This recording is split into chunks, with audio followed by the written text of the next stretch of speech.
क्या आप जानते हैं कथा के साथ व्रत की विधि व भोग भी बहुत महत्वपूर्ण होता है। आइए जानते हैं इसकी पूजा विधि क्या है। तो देखिए, एकादशी के साथ ही दशमी और द्वादशी के नियम भी पालन करना जरूरी है। व्रत रखने वाले साधक को दशमी के दिन प्याज लहसुन से रहित शुद्ध सात्विक भोजन करना चाहिए और एक समय खाना खाना चाहिए, अन्न का त्याग करना चाहिए। रात को जमीन पर सोना चाहिए तथा ब्रह्मचर्य व्रत का पालन करना चाहिए। एकादशी के दिन सुबह ब्रह्म मुहूर्त में जगकर शुद्ध जल से स्नान करें। नहाने के जल में गंगा जल व तिल मिला लें। साफ कपड़े पहने, हो सके तो सफ़ेद या पीले कपड़े पहने, काले या नीले कपड़े भूल कर भी ना पहने। फिर पूरे घर में गंगा जल के छींटे लगाएं और हल्दी छिड़कें। बाहर मेन गेट के दोनों तरफ साथियाँ बनाएं। अब पूजा की तैयारी कर लें और प्रसाद तैयार कर लें। इस दिन बाल गोपाल की भी पूजा का बहुत महत्व होता है। इन्हें पंचामृत से स्नान कराएं। अगर भगवान विष्णु की तस्वीर की पूजा कर रहे हैं तो उस पर पंचामृत छिड़कें और साफ कपड़े से पहुँचें। अब उन्हें साफ सुंदर वस्त्र पहना और श्रृंगार करें। अब भगवान विष्णु के सामने व्रत करने का संकल्प लें।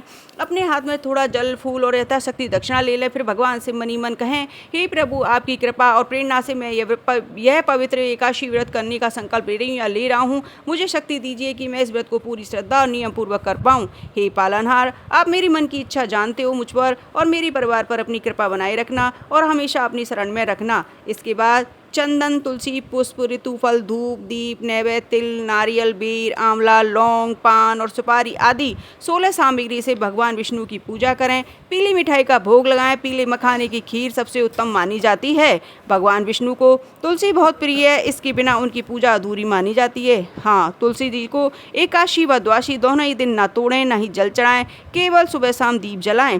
पहले ही तुलसी जी का चयन करके रख लें।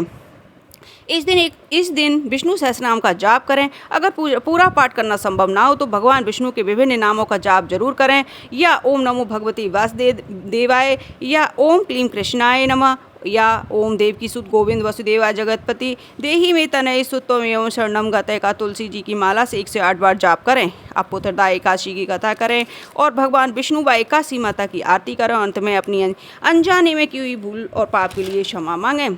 संतान की कामना वाले लोग संतान गोपाल स्त्रोत का पाठ करें। श्रावण मास में 40 दिन तक इसका पाठ नियमित रूप से करना बहुत फलदायी होता है। आप चाहे तो पुत्रदा एकादशी से शुरू करके रोज इसका पाठ कर सकते हैं। जो पति पत्नी संतान की कामना से यह व्रत कर रहे हैं तो उन्हें गोपाल जी की सेवा करनी चाहिए और उनके सामने बैठकर अपनी मनोकामना रखनी चाहिए। मन में सकारात्मक भाव रखते हुए हो, हे भगवान, आप स्वस्थ संस्कारी सद्गुणी संतान का आशीर्वाद दीजिए।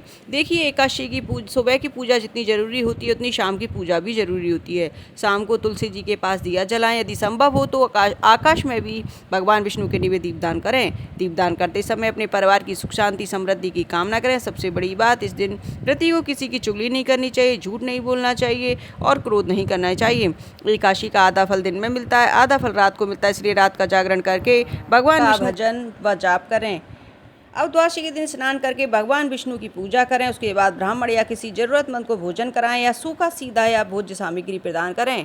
इसके बाद सही समय पर अपने व्रत का पारण करें या व्रत खोलें। द्वादशी के दिन भी भोजन सात्विक और हल्का होना चाहिए। इस बार पारण का समय, अगर आप 23 तारीख को व्रत हैं तो 24 तारीख की दोपहर 1:41 PM से शाम 4:16 PM तक है। और अगर आप व्रत 24 तारीख को कर रहे हैं तो पारण का समय 25 तारीख को 5:55 AM से लेकर सुबह 6:20 AM तक का है। शास्त्रों के अनुसार सावन शुक्ल एकादशी पर सिंगाड़े का फलाहार लेना शुभ होता है। इससे अजगर की योनि से मुक्ति मिलती है। इस दिन गुड़ का दान या गुड़ का सेवन भी कर सकते हैं।